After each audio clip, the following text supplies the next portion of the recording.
people have no energy? Because mental diarrhea.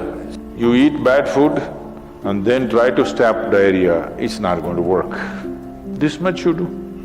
Tonight before you go to bed, keep it down and go to bed. In a little while, if you simply sit here, things around you will reverberate.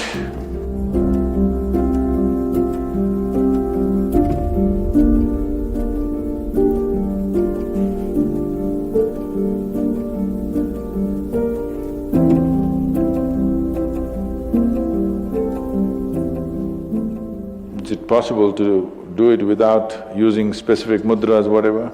Yes. These are all small help, little assistance. You don't see a Shiva or a Krishna holding mudra and sitting like this, simply intense. Nor will you ever see me sitting like this. No, you will not see me practicing Shambhavi or this or that. If I just close my eyes for 20 seconds, I'm done. I'm ready for the day.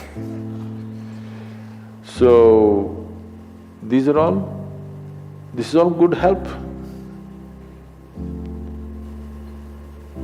But is it the only way to do it? No. You can simply sit. If you learn to simply sit, you'll become tremendously intense. Right now, your energy is simply expended by doing unnecessary, endless activity.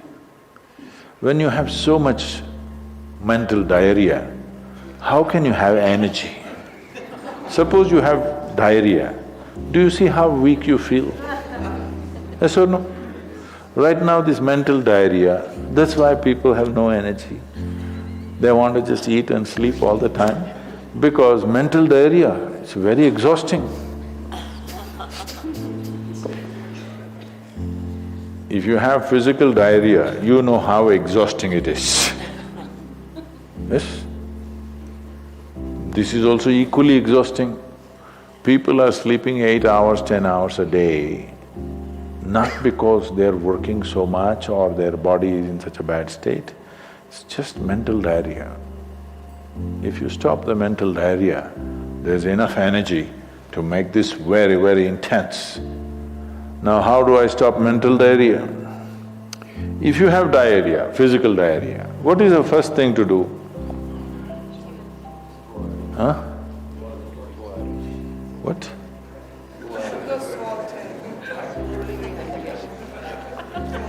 Yes, run to the toilet, I know that.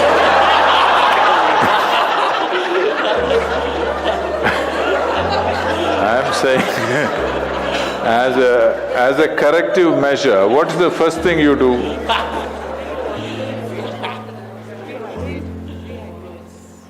No, as a corrective measure, what is the first thing you do? First thing is stop eating, right? Yes or no? But diarrhea means in some way we've eaten something that the body doesn't want. It's trying to throw it out. Yes? You've taken something inside which the body doesn't like. It wants to throw it out. First thing is, stay away from food for some time. You eat bad food and then try to stop diarrhea, it's not going to work. So similarly, bad food for the mind is just this. You have gotten identified with things that you are not. The moment you get identified with things that you are not, mental diarrhea is inevitable. It's bad food for the mind. Now it will run endlessly, do what you want. You do any damn meditation, you say Shiva, Rama, it's not going to stop. It's not stopped, isn't it? Because bad food is being eaten every day, you're getting identified with more and more things and you want to stop your mind, you do whatever kind of circus, it is not going to stop. If you disidentify with everything, if you understand what is you and what is not you, If you keep a little distance from that, mind will become still. If you want, you can use it, otherwise you can keep it. Now my hand is there, if I want I can move it, otherwise I can keep it. This is a useful hand. Suppose it starts jumping like this.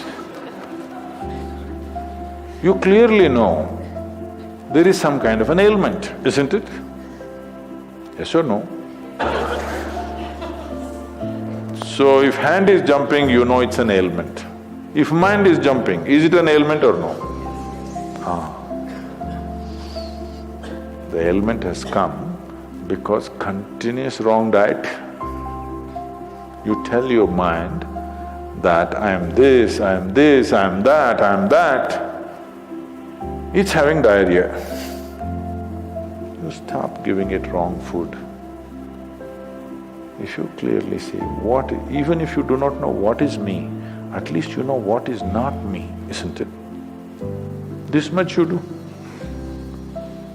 Tonight before you go to bed, sit on your bed and sit down and discount everything that is not you. This house in which you're living, is this me? No. This loving parent or mother, father, wife or husband or child, they're wonderful, but is this me? No. Now these nice clothes I'm wearing, is this me? No. Now my body, I like it, but is this me? No. Now I'm having so many thoughts, is this me? No. Now I'm having wonderful emotions, is this me? No. Like this, everything that's not you, before you sleep, keep it down and go to bed.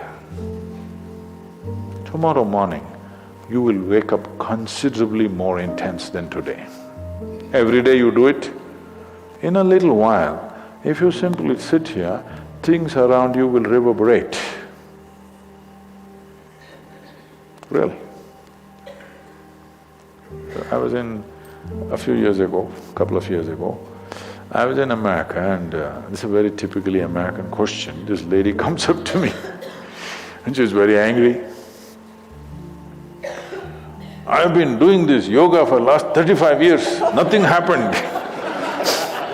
But you went and just sat on a rock and things happened to you.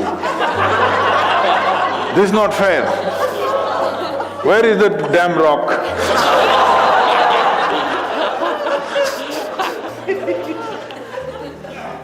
She thinks it's the rock which did it.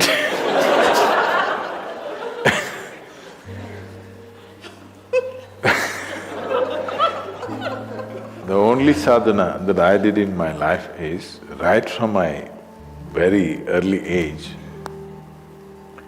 though I was very actively involved with everybody around me, I never identified myself with my parents or my siblings or my endless number of friends or the society or the religion or the country or anything around me. Never identified. Not that I was not involved, I was very involved, very active. Even today I'm very active and involved, but not identified. If you don't identify with anything, there is enough energy in this to become intense. See, I want you to understand, your life energy right now in this body, how many things it's doing here as you're sitting here? Hello, do you know the complexity of activity it is doing? Every cell in the body, your liver, your kidney, your damn spleen and all kinds of stupid things that we cannot even figure even today. Yes? Just see as you sit here, how many things this energy is doing. Obviously it must be intense to do all this. You are not able to experience it because of diarrhea. When you have diarrhea, that's how you feel, isn't it?